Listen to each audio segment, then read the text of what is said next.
I'm Brooke Ostrom. I'm one of the business and media mentors for Citrus Circuits, Team 1678.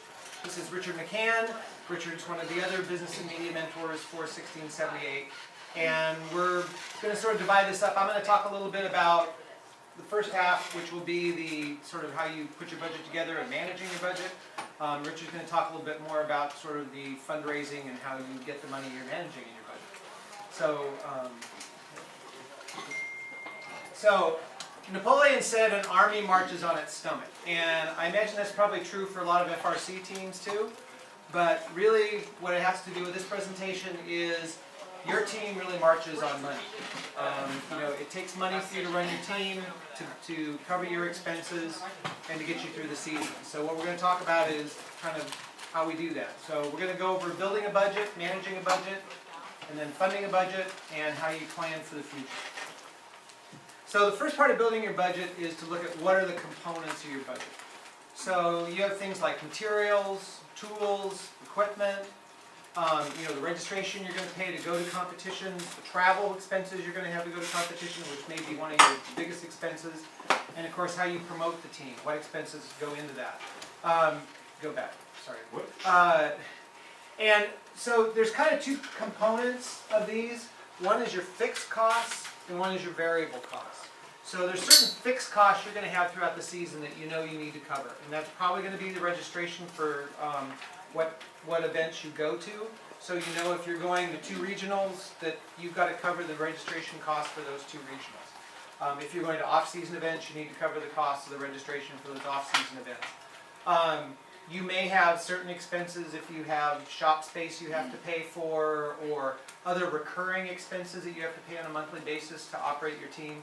Those are your fixed costs. So you know from those, that's the minimum amount of money you've got to be able to cover to run your team. The variable costs are more the things like, how much equipment do you buy to build your robot? How many iterations of your robot you're going to do? Do you build a practice robot? Are you going to fund other events that the team is going to do? How many people are you going to pay for to go to competitions? What are your travel expenses? Those are all variable expenses that you actually probably have more control over, that you can set how you look at those expenses and what you spend. So some of the things to look at are what costs are the team going to cover?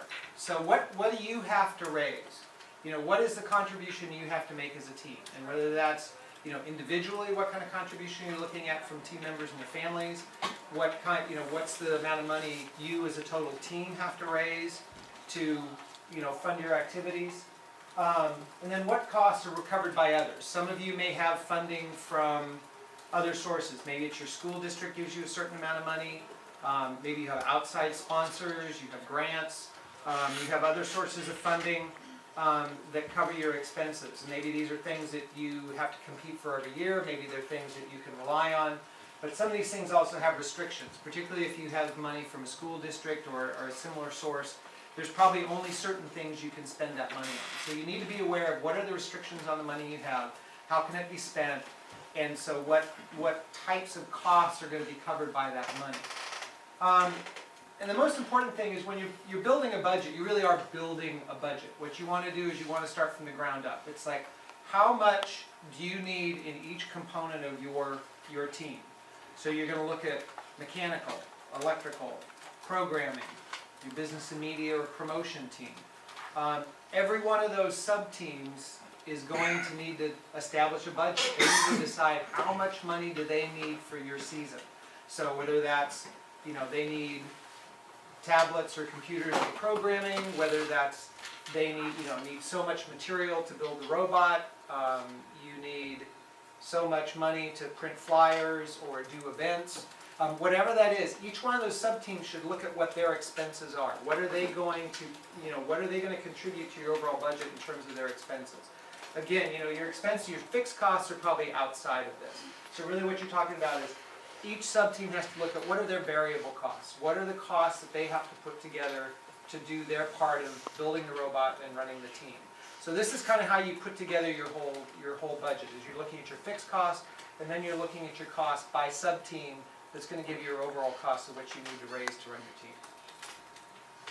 So in managing a budget, your budget is really a framework for those expenses. It's a way of informing you about what you need and what you're going to spend and what your expectations are. It's not a goal. A lot of people look at a goal like, well, if I budgeted $5,000, I better spend $5,000. That's not really the point. The point is to come up with a realistic expectation of what you think you're going to need for the season. Now, you may or may not spend all that money. If you don't spend all that money, then that's extra money you have to put into something else, or maybe that's money that you carry forward into your next year. But it's important to just that this is a framework that's going to tell you where are we spending our money, how are we spending our money. So as part of that, it's really important to track your expenses. You need to have some way of looking at how are you spending money and what's it going to, so that you can allocate it to the different sub-teams. So how many of you have like a budget or a spreadsheet or something you're using for your team to track expenses? Okay, I know so, Lake does. huh? I know Lake does. It's just all over the board though. Okay, and it doesn't need to be something elaborate. There are a lot of programs out there. We, quite frankly, just use a spreadsheet.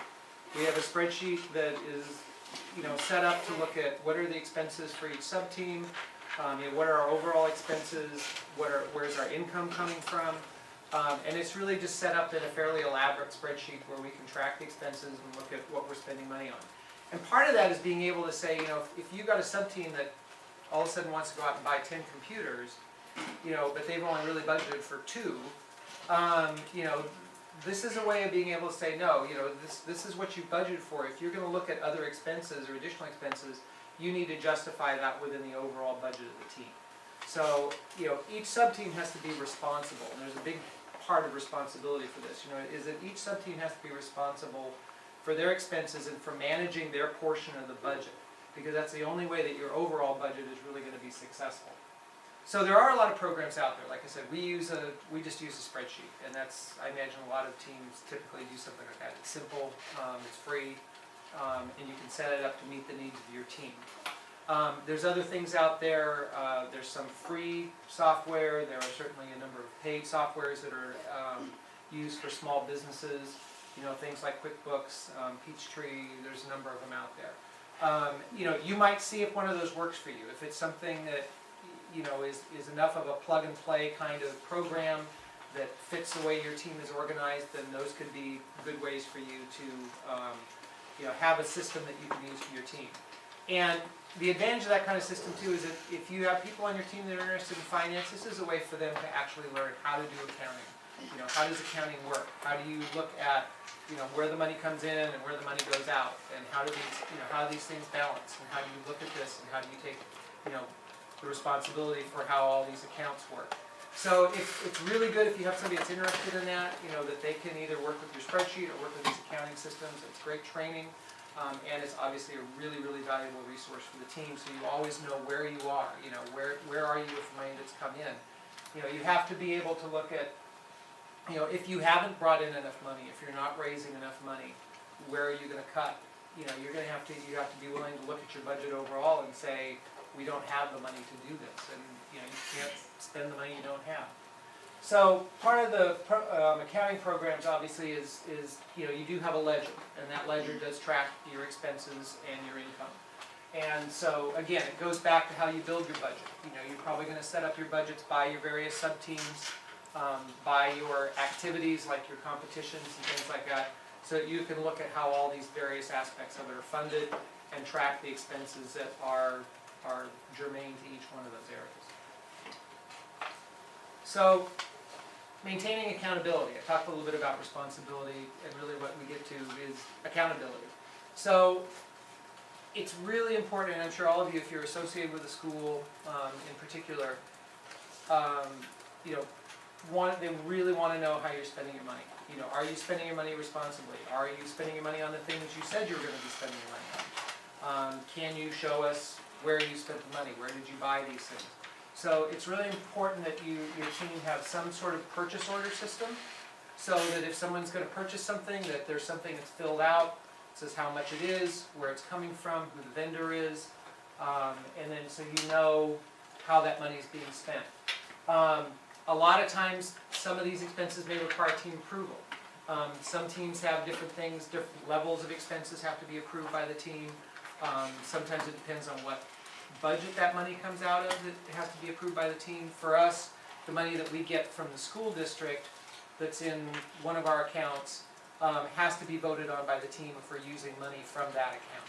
So the whole team has to agree that that's an expense that the team wants to spend the money on. So that's something you might want to look at, is are there certain kinds of expenses that you want the whole team to approve? Or maybe there's just expenses that are approved by leadership, or maybe by the mentors. Particularly during build season, things happen fast, people need things overnight, there's a lot of Amazon orders and things like that to get everything there. But you still need to have a system of controlling that, so that there's some accountability for who spent it, when did it get spent, and who is responsible for approving that expenditure. And all these expenditures get linked to your ledger. So, in the back of your ledger, you're probably going to have some sort of backup, whether you're using whatever system you're using, that shows how all these various purchases build into the expenses that you have. And then also, tracking reimbursements. A big part of, I think, any team when it's running is you're going to have parents or mentors or even students in some cases who are spending money that they need to be reimbursed for. So there has to be a system of reimbursements. You have to have a way that they can, give some sort of document that says, I spent this money on behalf of the team, I was authorized to do it, and that, here they attach their receipts and their expenses so that they can be reimbursed. Again, it's just a way to maintain accountability, so if, your school district, your sponsors, whoever comes back and says, how did you spend your money, how did you come up with this budget, and just being able to know how much money you have. All these things are components of that, of being able to accurately track where you are at any time with your budget. So with that, I'm going to turn it over to Richard. Richard's going to talk a little bit about some of the activities that go into funding these budgets.